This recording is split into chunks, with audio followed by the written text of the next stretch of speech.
দর্শক সবাইকে স্বাগতম জানাচ্ছি। আমরা এই মুহূর্তে রয়েছি মরহুম সিলেট জেলা বিএনপির সাবেক যে সাধারণ সম্পাদক এবং সিলেটের বিজ্ঞ আইনজীবী। আজকে উনার যে আপনারা দেখতে পাচ্ছেন যে ক্যামেরার সম্মুখে লাশবিহীন গাড়ি, আমরা একটু কথা বলবো উনার যে ছেলে, উনার ছেলের সাথে।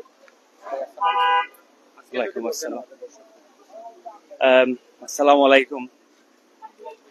বলতে গেলে অনেক কথাই বলা যায়, কিন্তু আজকে বিশেষ করে দুটো কথা আমার বাবার ব্যাপারে আপনাদের সবার উদ্দেশ্যে বলতে চাই। আমার জানার মতো একজন সুন্দর মনের মানুষ আমার বাবা ছিলেন। সর্বোপরি ওনার পেশায় বলেন, সামাজিকভাবে যথেষ্ট সবার সাথে একটা সুন্দর সম্পর্ক সবসময় বজায় রেখে চলেছে। কিন্তু আজকের এই দিনে সবাইকে আমি খুবই আনন্দিত এবং সবার কাছে একটাই অনুরোধ, আপনারা আমার বাবার জন্য দোয়া করবেন। যিনি যদি কারো মনে কোনো ভুলবশত কোনো দুঃখ দিয়ে থাকেন, তাহলে সকলের কাছে আমি ক্ষমা প্রার্থী। আর আমরা কিছুক্ষণের ভিতরে ওনার জানাজার নামাজের জন্য আমরা প্রস্তুতি নিতে যাচ্ছি, যেটা হতে যাচ্ছে আমাদের বড়ইকান্দি জামে মসজিদের ঈদগাহ মাঠ প্রাঙ্গণে। তো আপনারা যেখানে থাকবেন, আপনারা যদি জানাজার নামাজে আমাদের সাথে একত্রিত হতে পারেন, আমি খুবই বেশি আনন্দিত হব। একই সাথে সবার কাছে আমার একটাই অনুরোধ, আপনারা দোয়া করবেন আমার বাবার জন্য, আমার বাবাকে যেন আল্লাহ জান্নাতুল ফেরদৌস দান করেন, এবং আমাদের যারা আমরা পৃথিবীতে বেঁচে আছি সবাইকে আল্লাহ ভালো রাখেন, এবং ইনশাআল্লাহ সবাই যেন ভালো থাকে। এবং আবারও সবার কাছে একই কথাই বলবো, আপনারা আমার বাবার জন্য দোয়া করবেন। আসসালামু আলাইকুম। আসলে আমরা সিনিয়র আইনজীবী যিনি এবং সিলেট জেলার আইনজীবী সাবেক পিপি যিনি আছেন, এবং আমাদের জানেন আমাদের সিলেট জেলা বিএনপি সাবেক নির্বাচিত যিনি আসলে সাধারণ সম্পাদক অ্যাডভোকেট আব্দুল গফফার সাহেব ইতিমধ্যে জানেন আপনারা গতকালকে 1:30 মনোরী হসপিটালে মারা গেছেন। আজকে সোমবার, যেহেতু আজকে বাদ আসর জানাজা, সেখানে যে বড়ইকান্দি শাহিদ জামাত অনুষ্ঠিত হইব। তো আমরা আসলে এই মুহূর্তে দেখতে পেলাম সিলেট জেলার এবং ওনার সহকর্মী যারা আছে, আমরা এই মুহূর্তে দেখতে পেলাম সিলেট জেলার গণমানুষের নেতা, মাটিও মানুষের নেতা যিনি এম এস সালাম সাহেব ইতিমধ্যে আজকে ইউনিভার্সিটি উপস্থিত আমরা দেখতে পারাম। আমরা একটু তার লগে কথা বলবো, তার আগে কিন্তু দেখতে পারাম আমরা ইউনিভার্সিটি তিনি কিন্তু আজকে আইছেন, তিনি এই মানুষটার নামাজ জানাজা পড়ার লাগি। এবং আমরা দেখতে পারাম যে কালকে থেকে আমরা লক্ষ্য করছি যে সব নেতাও আস্তে আস্তে আইরা সিলেট জেলা, মহানগর, দক্ষিণ সুরমা এবং সব জায়গার নেতৃবৃন্দ উপস্থিত হইরা। আমরা এর মধ্যে অনেক আইনজীবীরা এই নামাজে উপস্থিত আজকে এই নামাজে, এবং আমরা সহ সভাপতি যিনি আছেন আমাদের পাবেল আহমদ ভাই, শ্রদ্ধাভাজন বড় ভাই সভাপতি পাবেল আহমদ ভাই, একটু পাবেল আজকে যেহেতু অ্যাডভোকেট আব্দুল গফফার সাহেব আমরা মাঝে নাই, একটু তা যদি আপনার অনুভূতিটা জানছি। ইন্না লিল্লাহি ওয়া ইন্না ইলাইহি রাজিউন। আমাদেরকে ছেড়ে চলে গেছেন আমাদের সিলেটের অভিভাবক, বিশিষ্ট রাজনীতিবিদ, বিশিষ্ট আইনজীবী, পরীক্ষিত সৎ রাজনীতিবিদ গফফার ভাই। গফফার ভাই ছিলেন মাটিও মানুষের নেতা। গফফার ভাই ছিলেন শহীদ রাষ্ট্রপতি জিয়াউর রহমানের একনিষ্ঠ কর্মী, বেগম খালেদা জিয়ার একনিষ্ঠ কর্মী। শেষ মুহূর্ত পর্যন্ত তিনি বিএনপি রাজনীতি করে গিয়েছেন। ওনার মেয়ের জামাই, একমাত্র মেয়ের জামাই দিনার, ছাত্র দলের দিনার গুম হয়েছে। অনেক আন্দোলন সংগ্রাম করেছেন, অনেক মিছিল মিটিং করা হয়েছে দিনারকে এবং ইলিয়াস আলীকে ফেরতের জন্য। প্রতিটি আন্দোলন সংগ্রাম এবং সিলেটের প্রতিটি আন্দোলন সংগ্রাম, গণতন্ত্র প্রতিষ্ঠার আন্দোলন সংগ্রাম, ভোটের অধিকার, ভাতের অধিকার, সব অধিকারের আন্দোলনে সিলেটের নেতৃত্ব দিয়েছেন গফফার ভাই। সিলেটের রাজনীতিতে এবং দেশের রাজনীতিতে একটা শূন্যতার সৃষ্টি হয়েছে ওনার মৃত্যুতে।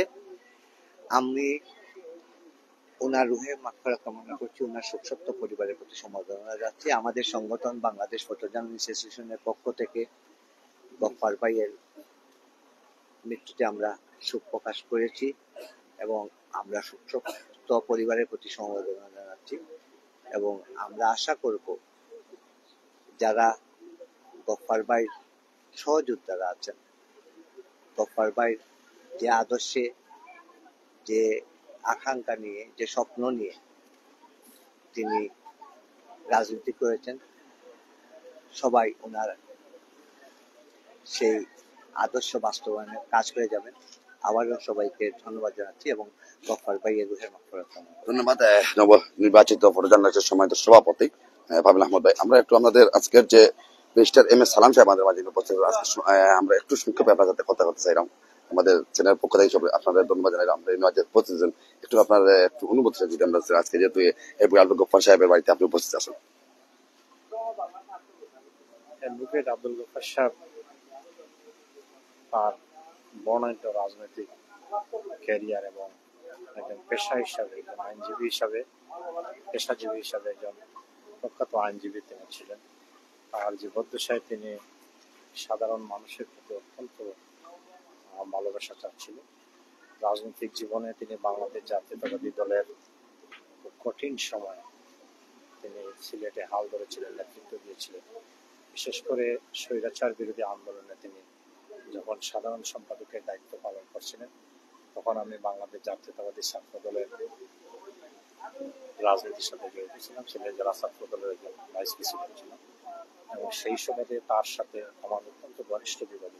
যখন আমি নিজেও 1993 সালে আইন পেশায় সিলেটে নিযুক্ত হই, সেই সময়ে গফফার ভাইয়ের সাথে আমার একটি আন্তরিক সম্পর্ক ছিল।